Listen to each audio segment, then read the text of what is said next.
That wasn't too bad. For some reason, last time it happened, it was very like, and maybe I talked it up a lot. Um, so we're gonna get started. So thank you everyone for coming to our event with Brazos Bookstore in celebration of I Am Kavi, which is right here. Very excited. And it's also conveniently available to purchase at Brazos Bookstore in store and online. So you can pick up a copy from us. And today we are going to have our very delightful conversation partner, Meg Eden Kuyatt, who teaches creative writing at colleges and writing centers. She is the author of the 2021 Towson Prize for the literature-winning poetry collection, Drowning in the Floating World, and children's novels, most recently, Good Different, a Junior Library Guild Gold Standard selection, and it was published by Scholastic in 2023. You can find her online at megedenbooks.com. And we are so happy that she is leading the discussion and conversation with us. And you can also get her books available at Brazos Bookstore as well. But today we are here in celebration of our amazing author, Thushanthi Ponweera is an author and poet from Sri Lanka. Before daring to follow her dream of being published, she was a marketing specialist and entrepreneur. Her writing reflects the frustration she feels in the inequality and injustice she sees around her, and the deep love she has for her island home. After having lived all of her life in Colombo, Thushanthi recently moved to Qatar with her husband and 2 children. I Am Kavi is her first and debut novel, and we are so happy to have them here. So give a warm welcome to them virtually, and I'll turn it over to them for what I'm sure is going to be an amazing discussion. Thank you, Taylor. Awesome. Thank you so much for having us. I'm so excited for this conversation. I love this book so much, so we're going to have a lot of fun tonight. So I guess to give a brief intro, probably a lot of you are familiar with this amazing book, but it follows this character, Kavi, who gets this scholarship to be able to go from her village home into the city to study. And in that journey of going to the city, she kind of reconciles with what it means to have her village identity and not be ashamed of kind of the socioeconomic disparity she has with those around her, but also seeing people more complexly than maybe the assumptions she made at the beginning. So she learns more about herself, but she also learns more about others. And that's one of the things I really love about this book, because we see Kavi grow, we see her complexify her view of the world around her. It's just a beautiful, beautiful book, beautiful verse. If you love verse, you're going to love this book. If you don't love verse, read it anyway. You're still going to love it because it's just a wonderful book. And so I'd love for us to start. Could you just tell us a little bit about what the main themes are that you explored when writing this book? Hi, Meg. And yeah, thank you for summarizing the plot so nicely. So I think the main theme that runs throughout the book is of acceptance and belonging. So Kavi is really struggling to feel like she belongs in her own family because her father's passed away after having been injured in the war, and her mom's remarried, and there's also like a soon-to-be born sibling that's come into the picture, like snuck up on her. So she's really struggling with feeling like she belongs anymore, and everything she knows, like her world has turned upside down. So that whole theme of wanting to be accepted and feeling like she belongs, especially when she even moves to the city in her new school, that runs throughout the book. And also that kind of touches on another theme, which is a concept of family and what it means and what it can look like. And especially when it comes to Sri Lankan culture, we have a very like fixed notion of what family should be. So Kavi, I mean, there's a lot of stigma, at least there was then, against like that whole unit changing. So I think Kavi's quite ashamed of what her mother has done. She thinks like her mother is like, you know, how could she do this? This is like betraying her dad's memory by finding someone new. So it's a lot about, as you said, her battling her own judgments and preconceptions about what this new family is. Then, of course, as she moves to the city and she's exposed to a life and she's exposed to things that she never knew existed. Like when she was in the village, she was happy. She thought this is life.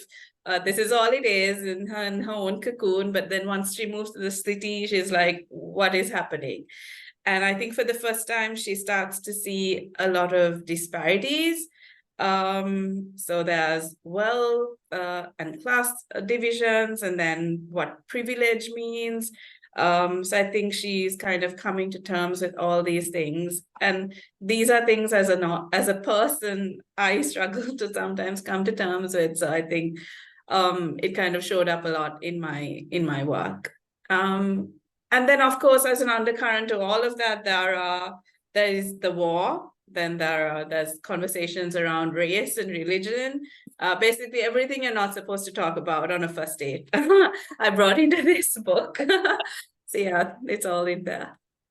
I love that, because middle grade ages, that's when you're starting. Like, I loved that you talk about that idea of going into the city and seeing all these things that you hadn't seen before, because I think that's kind of the age where your eyes start opening, like, oh, the world's bigger than me, or being exposed to new things. And so these kids are asking these questions about race and privilege and religion. And so I think it's so great that your book is starting those conversations for these kids to think about for their own lives. Mm-hmm. So is Kavi your first story? Is this the first book you wrote, or your first novel in verse? So it's both, actually. Kavi is the first full-length work of anything, like fiction or otherwise, that I've attempted.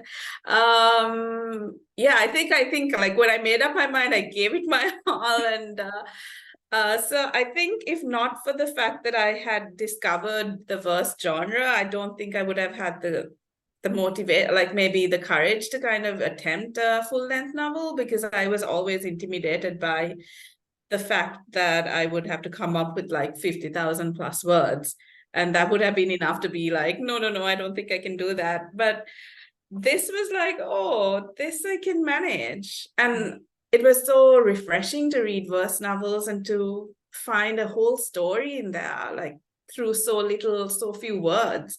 So yeah, I think that was why I used verse for my first novel. So it's both my first novel, which was a verse novel.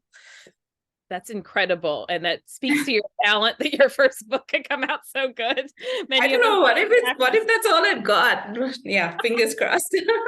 Oh well, I'm excited and hopeful for future stories from you. I know, so am I.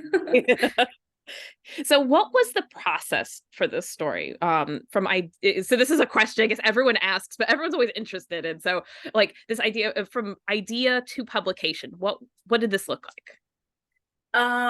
So basically, I think being a writer who was writing and trying to get into traditional publishing from Sri Lanka, I think I have strangely the pandemic to thank. Because it was during that time that I thought of giving this a proper go. And I think it all came into, like, it all worked out because everything seemed to be virtual at that time. So like a writer friend said, go on Twitter and then see where that takes you. Like, it's like this rabbit hole of discovery for a new writer. So I think thanks to the pandemic and due to everyone being under lockdown, everything was virtual. So even writing groups were going virtual, which I believe like maybe people were meeting up in coffee shops or at each other's houses before, but then this kind of brought a new kind of dynamic. So when I entered the industry, it seemed like it was somewhat of a level playing field. I didn't feel like, oh, this is going to be so much harder because I'm all the way in Sri Lanka. And I think the community welcomed me so warmly. Like there are people from all around the world attending today, like friends, people I've made become close friends with over the past few years. So I think there was never like this feeling of being the other or being on the outside. Like I never felt like Kavi. So I always felt welcome and included. I think it was around that time that there was a lot of online discourse. I think people had a lot of time to talk about these things online too, about the lack of diversity in publishing. I think there were lots of like surveys and studies published. And then, of course, the whole Black Lives Matter movement, which happened.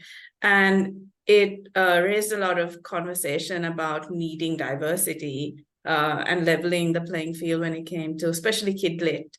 And I think agents and editors were making an effort to acquire these stories. And that was how I met Jackie Lipton, my wonderful agent.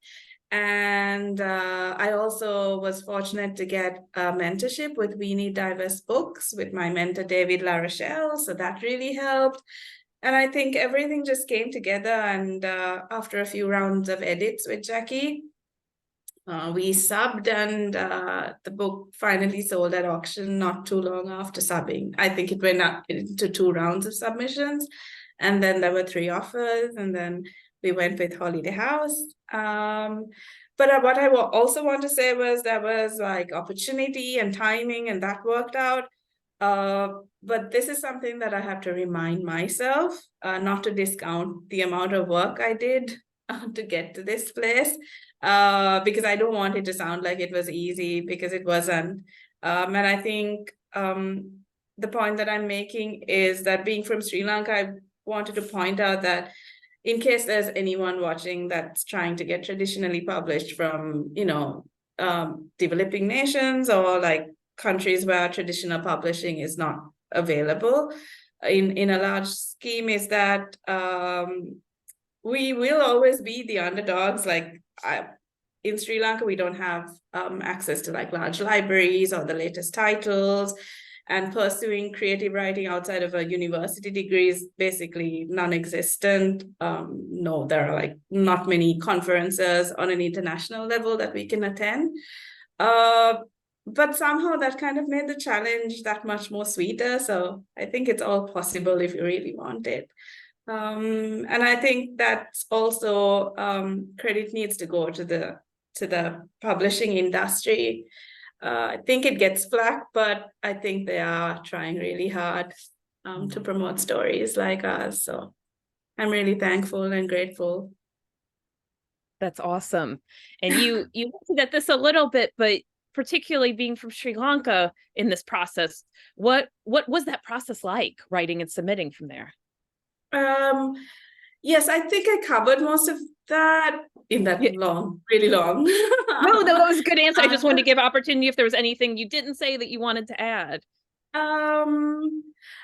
Well, it's been like, I feel like I miss out sometimes. Like I wish I was there to see my book in stores and to do actual signings and to like talk to people, new readers, to connect with kids. But I'm hoping that the virtual school visit trend will continue and that I will get the opportunity in the future. But I'd like to kind of put it out there to librarians and teachers that I know a lot of authors are in person now, but there are people like us but still very much like the opportunity to visit virtually and meet up. So yeah. That's a great point. I was actually just seeing SCBWI, I think, is doing a webinar on making engaging virtual school visits. So yeah, still exists. Hopefully we can continue to keep that happening. Yeah, exactly. So your author's note, you compared your story against Kavi's, but what were the similarities and differences? So I think there were a lot more differences than similarities. So for instance, I was born in Colombo, like the big city, and I had both parents who loved and cared for me, and I did not have a parent who had to go and fight in the war, nor did I lose a parent in the war. And I recognize now that, like, although I drew inspiration from my own life when I was writing about Sasha and the city, I was never, we were never as extremely wealthy as Sasha was, but I never felt like I lacked in anything. Except maybe for that Game Boy that my mother never bought for me. It comes up in the story. I think there's like a tiny bit of grudge still left that I never got that I never got my own. But I think Kavi has had far more hardships than I've ever had to endure, even at that young age. So there's so many differences. I mean, I have had a lot more privileges than she has had. But the similarities are that we both went to a private, like an all-girls school, a great school in the city, but she had to get a scholarship and I didn't have to. I mean, I was able to like join it from a young age. And of course, the war that was taking place. So both Kavi's childhood and my childhood was kind of clouded over by, not clouded over, but it was like happening in the background. It affected us maybe to varying degrees, but it was still very much there. I was born into it. It officially started, I think, the year before I was born, and it ended when I was in my mid-20s. So I know some people might think that there's not enough about the war in the story, but I think that that tiny bit of disconnect is also because we were able to function normally despite there being a war. So that's where we were similar. Great. Well, and so that's actually a great transition into this next question is, of course, the war is this is set during that. So why was that important to you to set this story in the war? And what is it that you wanted readers to know about this event?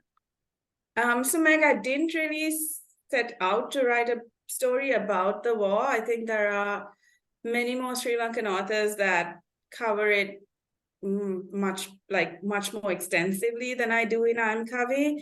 The reason that the war makes war is referred to is that it was authentic to both Kavi's experience, and since I drew inspiration for this book from my own childhood, it was authentic to my experience. So it was more about being authentic and writing what I know, which is what you're supposed to do. But I also thought it was a great opportunity to introduce the Sri Lankan Civil War to readers overseas who may not have heard of Sri Lanka even in the first place. And also, actually, the post-war generation in Sri Lanka, I don't think, luckily, they don't have to know what it's like to live through a war, but also I think it's an important part of history that they need to know what it was like because it's not yet taught in the school curriculum. We're not taught about 26-year war is not spoken about officially. And also there are lots of not only first generation Sri Lankans, I think in the States now, they're second and third generation almost. So I think it will be really nice for them to go into a bookstore or a library and find a story about a Sri Lankan in the library or bookstore. So absolutely. And we've got a couple more questions about what you were just getting to. But I did just want to add for the audience, this is a great time if you've got questions, please add them into the Q&A because we're going to do a couple more questions. We're going to have a reading and then we're going to go into your questions. So put them in as you're thinking of them.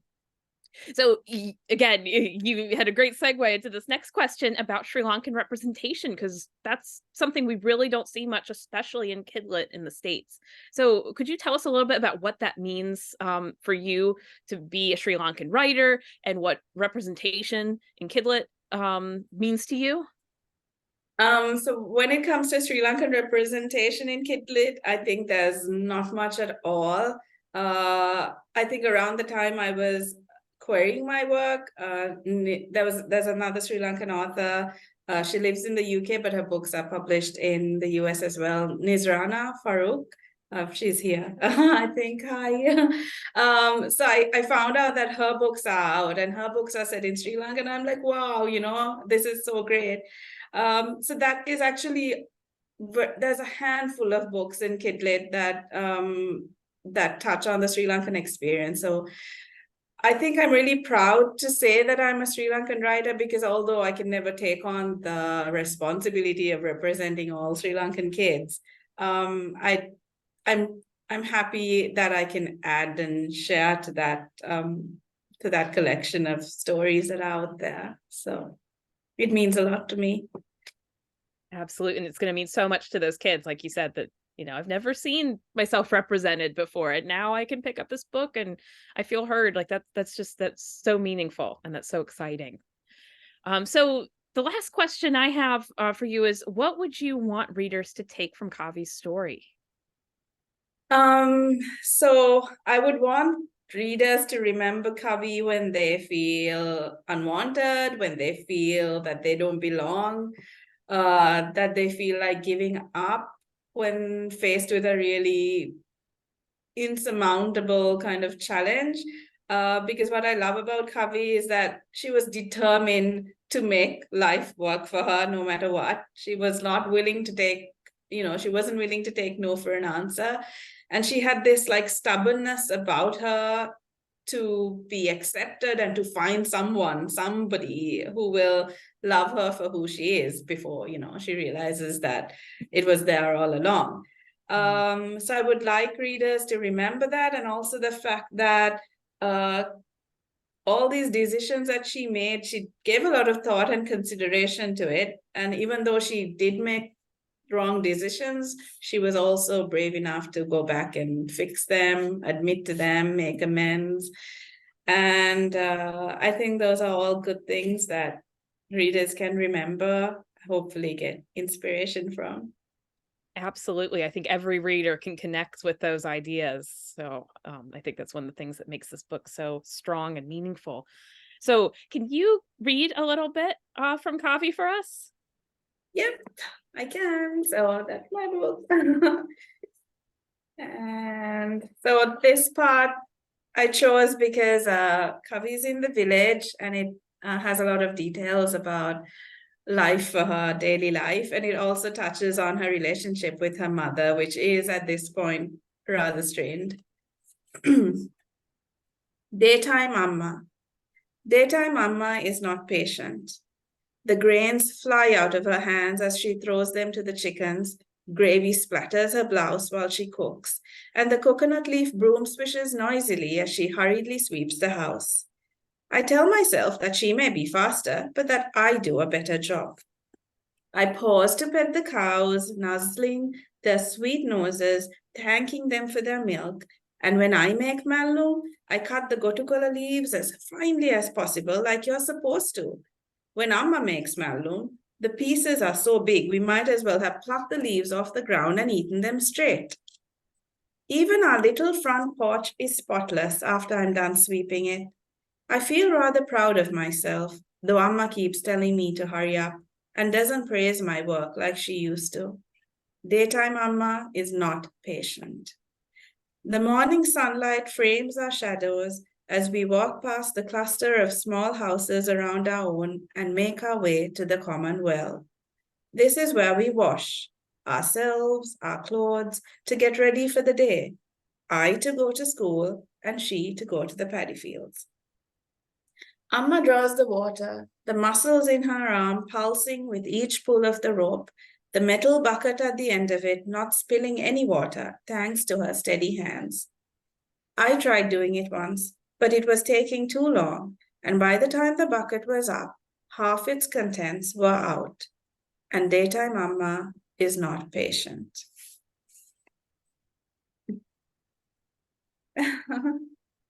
The poetry kind of snapping of fingers has become my default now on Zoom. I'm like, oh. Yeah. Great. Did you have any others you wanted to read, or are we turning it back over for the Q&A? Yeah, we can turn it back over. Okay, fantastic. It looks like we have great questions. Yeah, I don't know how much you can see on your end, but I can read out the questions for y'all. We have a number of questions that were submitted from participants, so we really appreciate it. So our first one is from Nizrana Farouk, which you mentioned is also a Sri Lankan author. Her books include The Girl Who Stole an Elephant, The Boy Who Met a Whale, and The Girl Who Lost a Leopard. So read those. So the question is, are you hoping to write your future books with a Sri Lankan setting as well?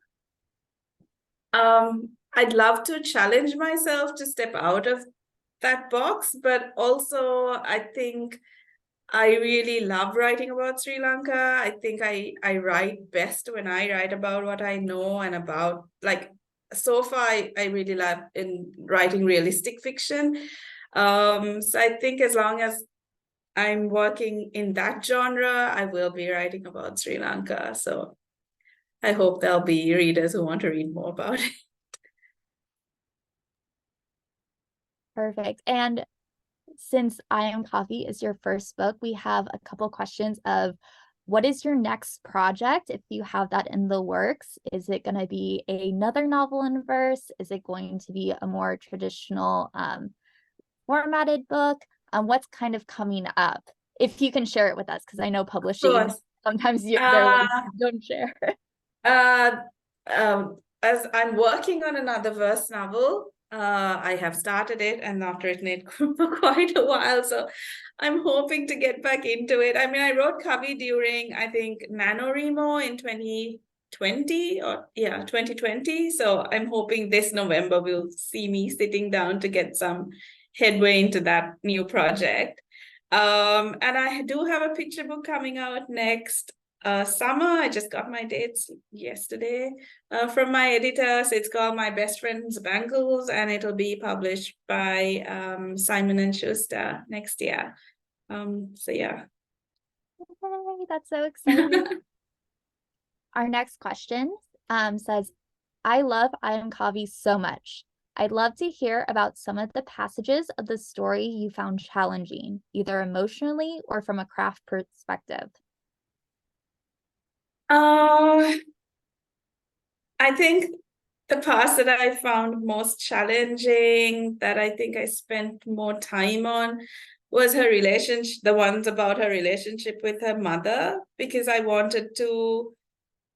the mother is very dismissive, but as we find out towards the end of the book, spoiler alert, it's because she's dealing with a lot of grief, of her own grief, and she doesn't want to show it to Kavi that she's weak, and she's trying to deal with life the best she can, and it's an unsafe situation.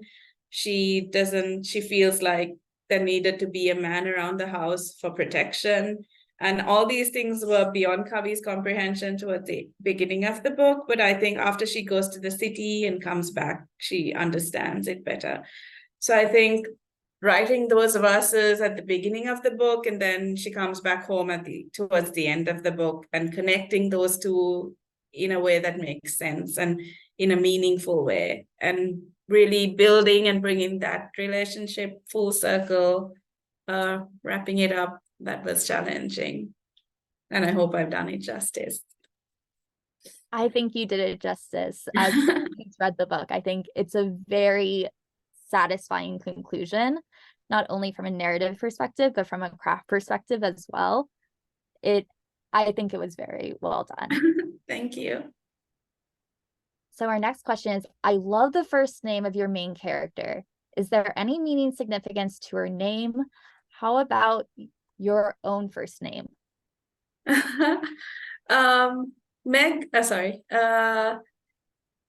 Yes. So the name was, I wanted to pick a name that was simple for anyone to read, and I think Kavi is hard to get wrong. And Kavi actually means poems in Sinhala. And Kavi is a nickname for a lot of longer Sinhalese names. So there's like Kavindi, Kavindya, so many names that start with the Kavi syllables. And even in the book, I think her name is Kavindya, but she goes as Kavi. And I thought it was kind of poetic how it translated to poems in Sinhalese as well. And this was a verse novel, but I had thought of the name Kavi long before I made that connection.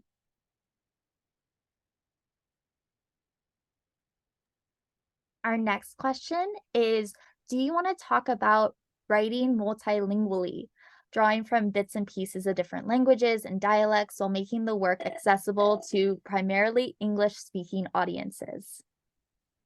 So again, I tried to be as authentic as I could to the actual relationship. So if you take Kavi as an actual child, she wouldn't be talking in English. So obviously for the book, I was writing it in English. And then there are some words like what from the bit I just read, malung is like this kind of a little leafy salad that we eat in Sri Lanka that's made with coconut. So I did try to keep those words, which I mean, didn't make sense to translate, but I did include a glossary. But I'm really happy that my editor and both my agent and editor, they like they didn't take anything out, they didn't change anything. Everything just like it wasn't italicized or anything, it just was a part of the story. So I think what I did was just wrote what came naturally and then figured out like in later drafts whether it needed to be explained. But I think I left that. Like the explaining is almost non-existent. And I let the words and the verse speak for itself to kind of bring out the context. Because as I tell my son, sometimes he's still like learning to read bigger books. And sometimes he used to ask for meanings of like single words, like things that he didn't understand. And I told him when I was young, there were so many words that I couldn't even pronounce, but I would just make up something in my head. And you can, as long as you can gather like the context of what you're reading.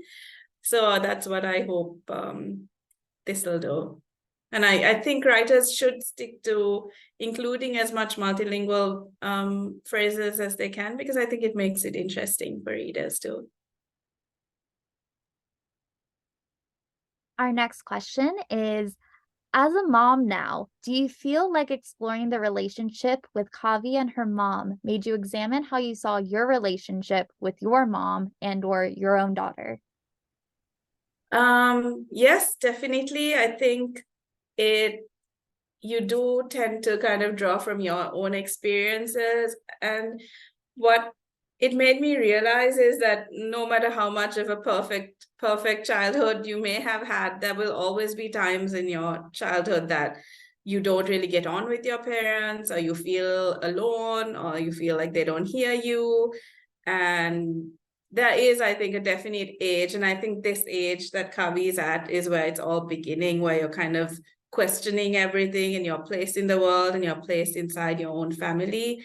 So I think those feelings, those emotions were raw, and I did draw on those emotions as well. And I think they're very things that you remember, kind of those experiences that you had as a child. It doesn't have to be that you went through it in reality, but just the emotions are enough to draw on to kind of write based on it. And that's the power of verse novels specifically. I think that the emotion is what really pulls us in and makes it compelling for that form.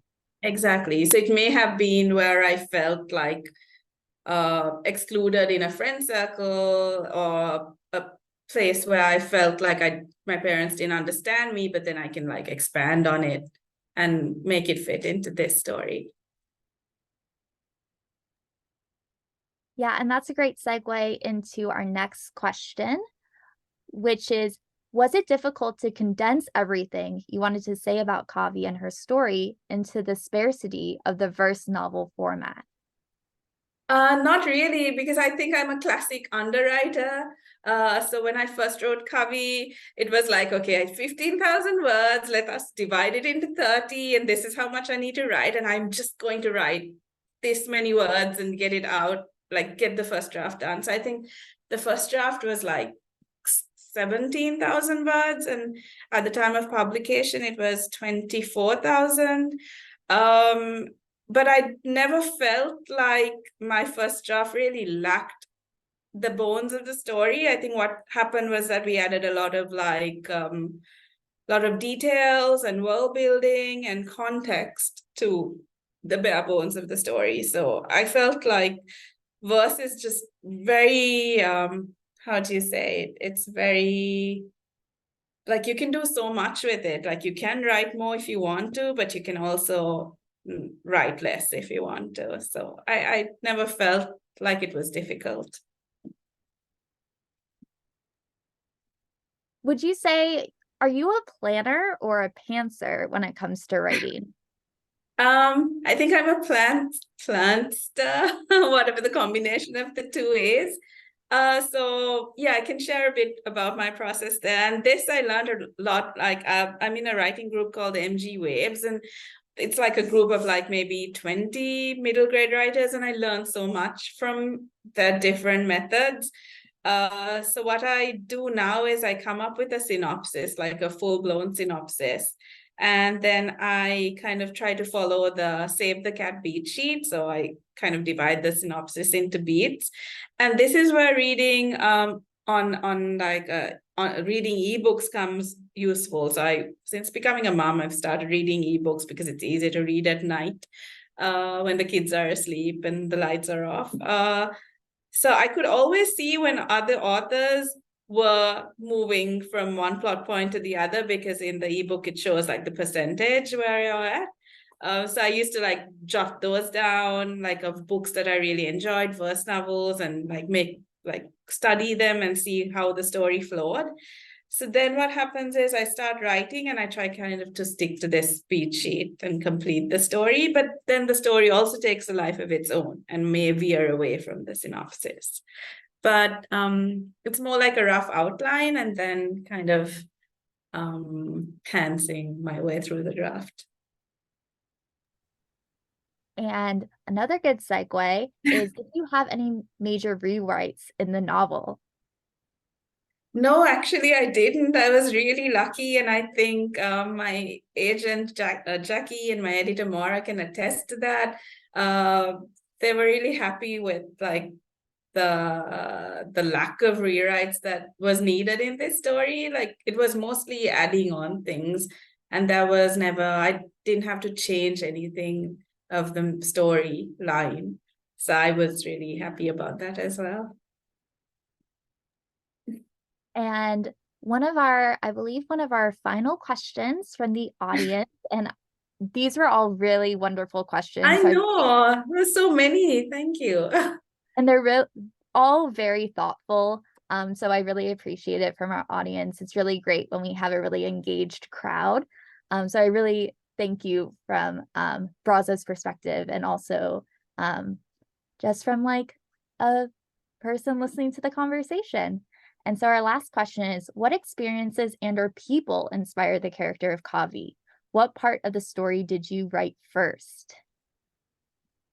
So there were some scenes that I would jot down. So there was the scene where Kavi is talking with her aunt about how any place can be a prison, or it can be like a place of peace. It all depends on how you look at it and what your circumstances are. So I think that I wrote randomly because that came to me, this like bit of verse conversation. So like that, there were like scenes that I wrote that actually some didn't make it to the story. There were poems that I wrote for a different storyline that didn't make it to the first drafts, but maybe made it like to some of the final drafts after I had sold the book with my editor, and like, let me try and bring that part in.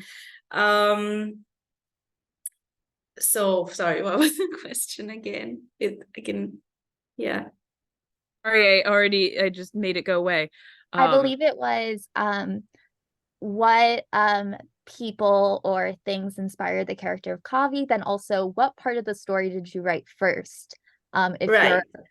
Do you write linear, like first, second, third? Yes, or do you kind of chronologically. So I would start from the beginning and finish at the end. It just makes, yeah.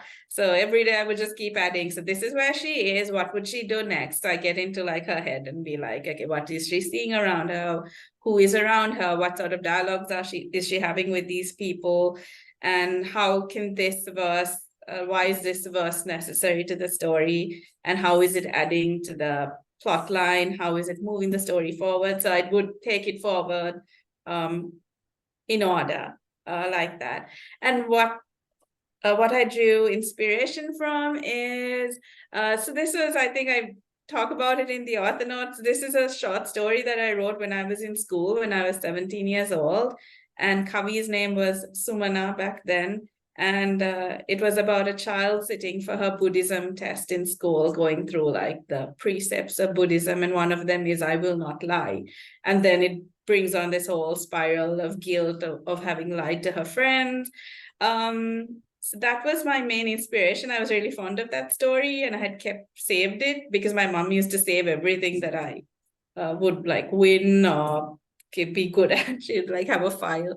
So I had saved it, and I really thought this story is relevant even today. I mean, there are kids like this, and her Kavi's experiences of lying and wanting to lie and wanting to fit in and feeling guilty and having all these thoughts, it had like the bones of a good story that could be relevant even today. So I'm glad I worked on that.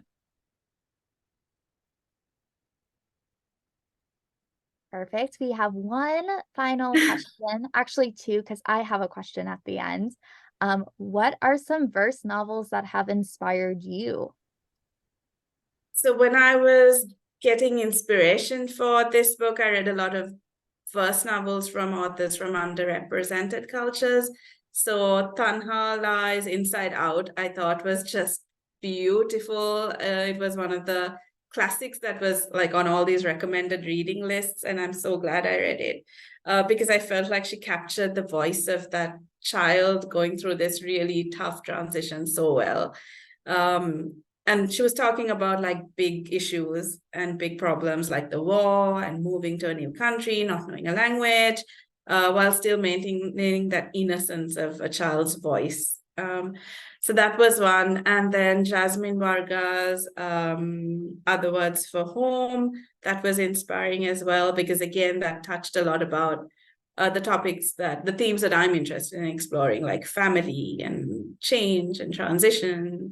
And I think just a lot of like almost every verse novel, because like more recently, even Meg's book, Good Different. I mean, it's so, verse novels are able to like tackle the most difficult kind of hard topics and make them so presentable and relatable.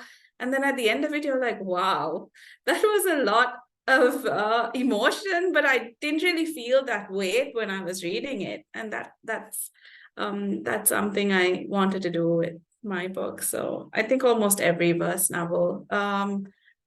Ida Salazar's Land of Cranes, for example. So yeah, so many amazing verse novels inspired me. Yeah, I'm glad you mentioned Ida Salazar because The Moon Within, which is her debut, is one of my favorite middle grade Oh, verses. right. I should read that.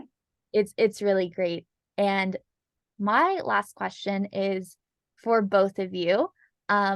If there's any young people who are young poets writing verse novels or just regular novels, what advice would you have to young people who want to be writers or authors in the future? Meg, you go first. Okay. Well, I was a young person when I started, so my heart goes out particularly to young writers. Yeah. And the thing I really just encourage is persist. Persist. I've written an embarrassing, I'm not amazing like this because I wrote like 13 or something ridiculous. I didn't get it on the first go. So and there's so many rejection letters, there's so many discouraging things, but we write these stories because we love them and we can't not do this. So I always just encourage writers to just keep going. And for me, I'd say, so Meg is inspiring because she was at it like from a young age and she didn't give up. And I wish that I had started sooner. But what I want to tell young writers is that even though they may feel like what they're writing is not good enough, just to keep at it and write in whatever forms that they like to write. It can be free verse, it can be like short stories, flash fiction, just like find something that you find challenging and interesting and keep at it. And that it's okay if it's not like at the forefront of your attention all the time, but just don't give up. If you have a dream of wanting to get a book out into the world, just keep it in the back burner, even if you have other things to do, if life gets in the way. But I think I'm testament to the fact that you can get into writing at any age. And it's amazing if you can do it while you're younger, because there's just like so much more time to learn and grow as a writer. Perfect. Thank you so much to both Meg and Thushanthi for taking time out of their day to celebrate I Am Kavi, this amazing book. And I put purchasing links if you'd like to purchase from Brazos Bookstore in the chat, as well as information about Thushanti's next project coming out in 2024, correct? Yes, correct. My Best Friend Bangles, which is a picture book. And we're so excited and we're so happy that we had this great virtual event. I believe we had 17 attendants at one point. So really great and really great questions as well. So thank you to both of you for taking your time to do this with Brazos Bookstore. Thank you so much, Taylor. Thank you, Meg. It was a perfect way to wrap up my launch day. Oh, thank you so much for having us. Yeah, thank no you. problem. I hope you get a lot of good rest tonight, and thank you for staying with us. And thank you to everyone coming in. I know it wasn't easy for them to fit this in, and some people are coming from like other continents and countries. So yeah, thank you for being here and supporting me. And we will also have a recording of this up on YouTube, hopefully by the end of the week.